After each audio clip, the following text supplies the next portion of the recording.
Welcome to concept of 360 channel তোমালোকক স্বাগতম জানাইছো। আজি আমি এইটো ভিডিঅ'ত ক্লাস 10 ৰ এটা চেপ্টাৰ যেটো চেপ্টাৰৰ নাম হৈছে বাস্তৱ সংখ্যা।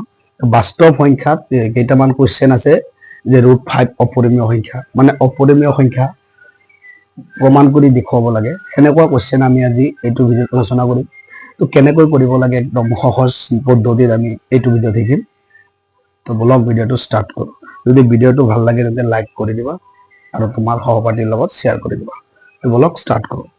তো √5 এটা অপৰিমেয় সংখ্যা এটো আমি জানো, কিন্তু √5 এটা অপৰিমেয় সংখ্যা এটো কেনেকৈ প্ৰমাণ কৰি দেখুৱাব লাগে তাৰ কাৰণে আমি প্ৰথমতে কি কৰিম, প্ৰথমতে আমি √5 টো পৰিমেয় সংখ্যা বুলি ধৰি লওঁ। ধৰা হ'ল √5 পৰিমেয় সংখ্যা।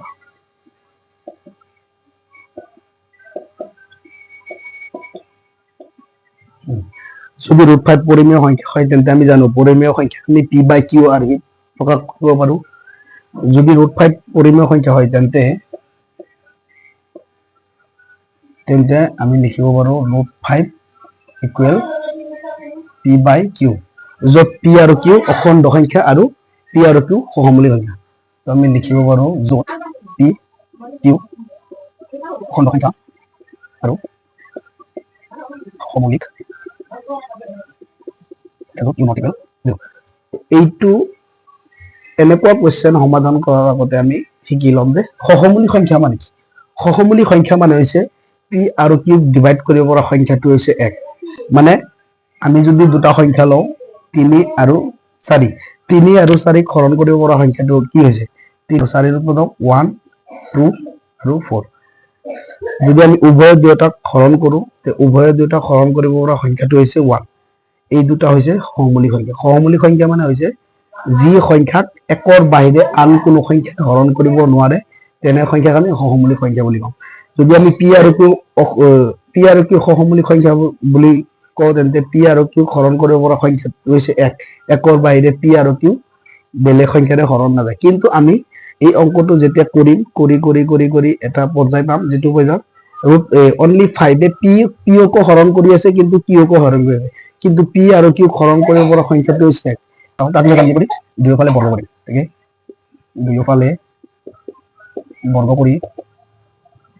দুয়োফালে বর্গ করি আমি কি পাম √5 square equal p/q whole square.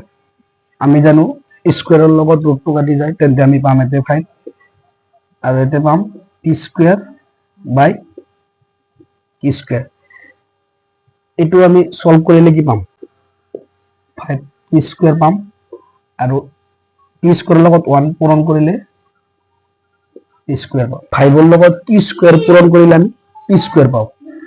মানে এনেকুৱা কথাটো যে আমি 3 ৰ লগত যদি 2 পূৰণ কৰো তেন্তে 6 পাও। যদি 5 ৰ লগত q স্কয়াৰ পূৰণ কৰিলে আমি p স্কয়াৰ পাও তেন্তে 5p স্কয়াৰ হৰণ কৰি আছে 3 ৰে 3 ৰ লগত 2 পূৰণ কৰিলে 6 পাও। 3 2 কি উৎপাদক আৰু 2 6 ৰ উৎপাদক, তেন্তে আমি ক'ব পাৰো যে 5 এ p স্কয়াৰক হৰণ কৰি আছে। এনেকৈ আমি লিখিব পাৰো যে স্কয়াৰটো 5 এৰে বিভাজ্য।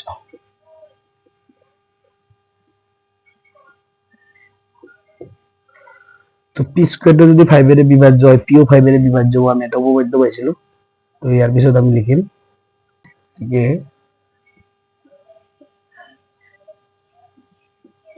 p2 5 এৰে বিভাজ্য, ঠিক আছে? তেতিয়াহ'লে চাওঁ 5 ৰ লগত যদি p স্কয়াৰ পূৰণ কৰো তেন্তে আমি p স্কয়াৰ পাও। আমি স্কয়াৰটো যদি আমি ইয়াৰ পৰা গুচাই দিও মানে এনেকুৱা হয় যে 5 ৰ লগত q পূৰণ কৰি p পাও। মানে 5 ৰ লগত কিবা এটা পূৰণ কৰিলে আমি p পাও। সাপোজ 5 ৰ লগত আমি যদি c পূৰণ কৰো তেন্তে আমি কি পাম p পাম। তেন্তে আমি লিখিব পাৰো যে p = 5c। এনেকৈ লিখিব পাৰো নে নাই? কিন্তু ধৰা হল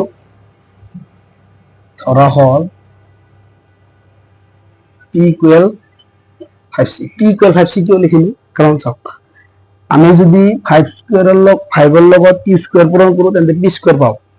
যদি 5 ৰ লগত কি স্কোয়াৰ পূৰণ কৰে পি স্কোয়াৰ পাও মানে ফাইভৰ লগত কিবা এটা পূৰণ কৰিলে আমি পি পাম।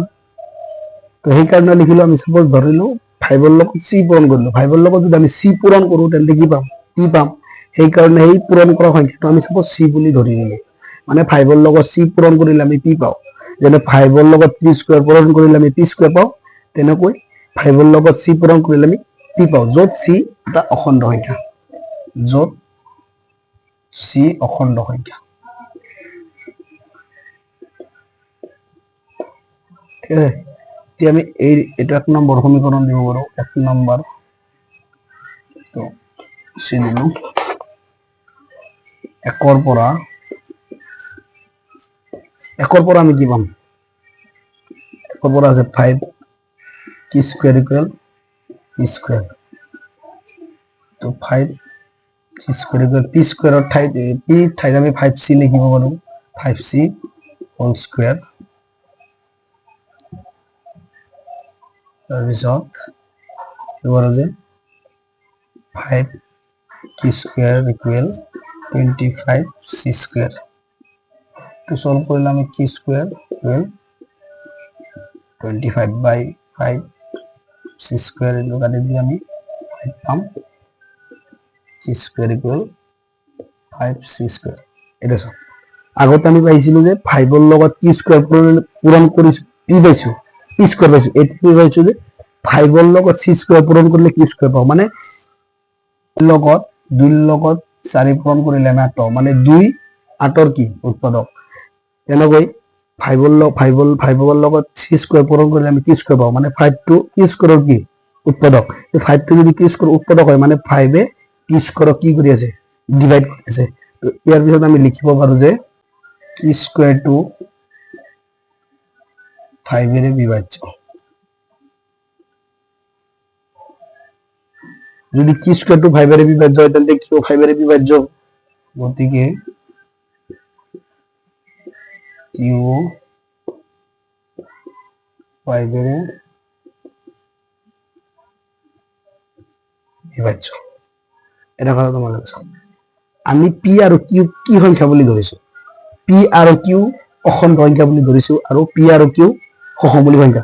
মানে পি আৰু কিউ ডিভাইড কৰিব পৰা সংখ্যা হৈছে 1। কিন্তু এতিয়া আমি চাইছো পি কিউক 5 এ ডিভাইড কৰি আছে, পিওকো 5 এ ডিভাইড কৰি আছে, মানে পি আৰু কিউক উভয়ে 5 এ ডিভাইড কৰি আছে। কিন্তু পি আৰু কিউক ডিভাইড কৰিব পৰা সংখ্যাটো হৈছে 1 বাহিৰে পি আৰু কিউ বেলেগ সংখ্যাৰে হৰণ নাযায়। কিন্তু আমি এটা চাই আছো যে 5 এ পিক ডিভাইড কৰি আছে, কিউ 5 ক ডিভাইড কৰি আছে। তেন্তে আমি যে এই √5 টোক পৰিমেয় সংখ্যা বুলি ধৰিছো, এই ধৰাটো আমাৰ ভুল হৈছে। সেইকাৰণে এই ধৰাটো ভুল হৈছে, সেইকাৰণে আমি লিখিব পাৰো যে পি আৰু কিউ সহমূলিক সংখ্যা হলে পি আৰু কিউক ডিভাইড কৰিব পৰা সংখ্যাটো হৈছে 1ৰ বাহিৰে পি আৰু কিউ বেলেগ সংখ্যাৰে হৰণ নাযায়, গতিকে √5 টো অপৰিমেয় সংখ্যা। ইয়াৰ পিছত আমি লিখিব পাৰো যে পি আৰু কিউ অন্তত এটা সাধাৰণ উৎপাদক 5 আছে। তো পি আৰু কিউক হৰণ কৰিব পৰা, পি আৰু কিউক হৰণ কৰি আছে 5 এ। কিন্তু আমি জানো যে পি আৰু কিউক সহমূলিক সংখ্যা। যদি পি আৰু কিউ সহমূলিক সংখ্যা হয় তেন্তে পি আৰু কিউক ডিভাইড কৰিব পৰা সংখ্যাটো হৈছে 1। কিন্তু এতে 5 এ ডিভাইড কৰি আছে পি আৰু কিউক। এই ধাৰ্যটো সত্যটোক বিৰোধ কৰে। বিৰোধ কাৰণ এই যে আমি √5 টোক পৰিমেয় বুলি ধৰিছিলো।